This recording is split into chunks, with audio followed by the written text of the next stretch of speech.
Today we are talking about the 5 things that we would change about our van. We want to start by saying that we love our van, and there's really not much that we would change. But I mean, just like anything, we have lived in it now for 9 months? Yeah. 9 months, and there are some things that if we could tweak it, if we could go back and make a couple of different decisions, we would do that. So hopefully this will help you if you are starting or planning your own build. Just some things to consider. Yes. Number 1. We would buy flares. If you don't know what flares are, they go on the side body of the van and they bump it out like 2 or 3 inches on each side. We didn't look into it much because No. both of us are pretty short. We're 5'4" and 5'5", and we thought, I mean, the length of the bed is 5'4". We were like, we can do this. We can just bend our knees a little bit. It won't be uncomfortable. Yeah, so we would get the flares on both sides where our bed is, and it would give us a total of like 4 extra inches there, which would just be so good. Yeah. Because we always end up a little bit diagonal, and we wake up sometimes and don't feel that great. Yeah. Feel like my muscles have been like, We feel ugh. old. Gosh. Yeah. And number 2. We would install an electric gray water tank valve. That's what it's called. A valve. We looked at this a little bit and I think had one on our initial list, but it was like $150 to $200, and at that point in time it was nearing the end and We were already cutting corners with our build other places. over budget, and I was like, heck to the no. I have no problem getting out and turning a little manual valve to release our gray water. And I still have no problem getting out and doing that, but sometimes I think we would feel better if we could just sit inside the van and push a button, because even though everything that we're dumping is totally fine, we use biodegradable soaps, shampoos, conditioners. It's basically just water that we dump through the gray water. But sometimes I just feel like a little bit sketch, like pulling up in the middle of a shopping center and over a drain and opening it. Take that for what it is. Anyway, Maybe consider installing the electric valve. sometimes now, especially if it's like pouring rain and your gray water tank is full and you have to get out in the pouring rain and like basically lay down on the ground to open it. Anyway. Number 3.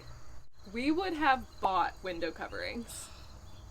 We chose to make our own window coverings because we had some leftover Havelock wool, which is what we used for insulation, and we're pretty handy.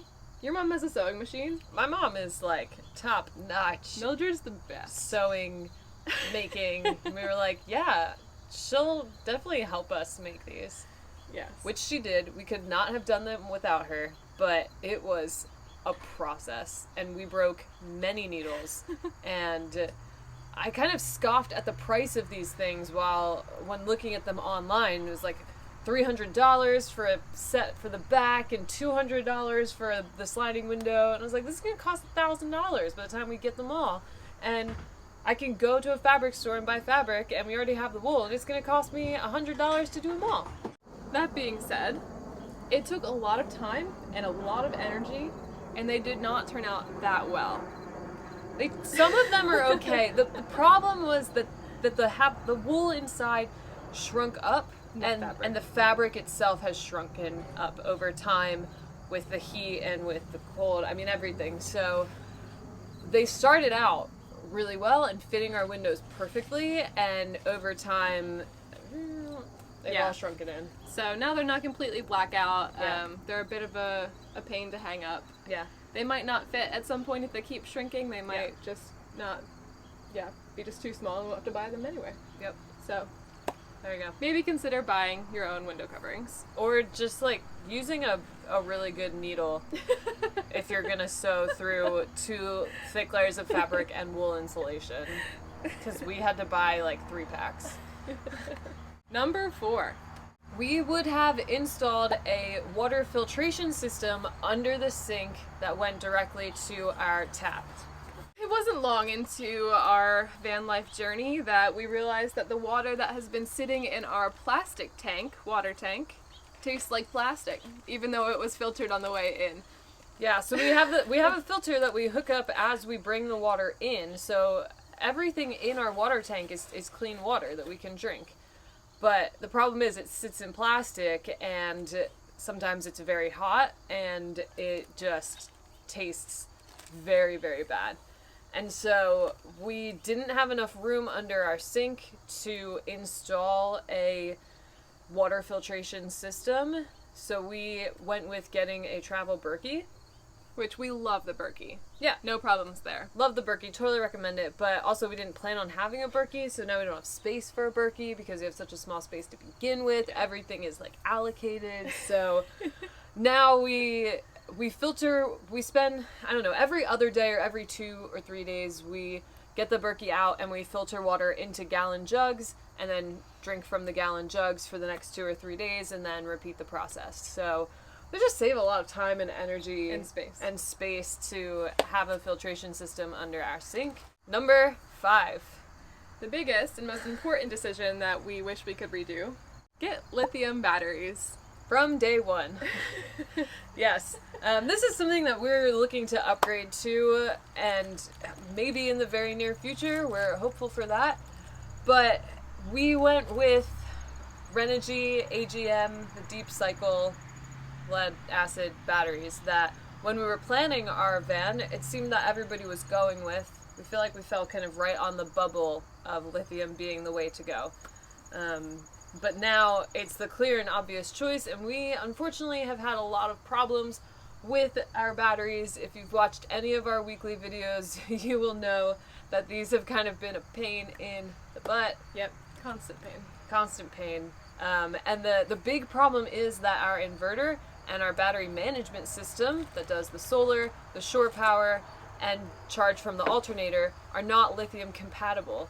So in order to switch to lithium, we also have to replace those. So we're looking at a totally new, minus the solar panels, electric system. And that means it's not just, we'll swap out these batteries from the back and put them in. It means we got to take shiplap down. We need to redo our control panel and take out the inverter monitor and the C-Tech monitor that are in there and swap them. So it's going to be a big to-do. We hope this list has inspired you and informed you, and we hope you take these things seriously like we didn't, and Yeah, that's it. We just wanted to put it out there. People ask us a lot, like, if you would change anything about your van, what would it be? So these are the 5 things that we would change, and if you're building a van, definitely, do your due diligence and find out what works for you, ultimately. Our van would not work for everyone, but there are some things that might seem like kind of added luxuries, like an electric valve or a filtration system, or things that you think it's really easy to live without, and making those changes, might make your life a lot easier. Absolutely. So thank you all for watching. As always, maybe we'll make like a 5 things we love about our van video. Yeah. Next. If Maybe. you'd like to see that video, let us know in the comments. Otherwise, Catch you next time. see you then. Bye, everyone. Bye. You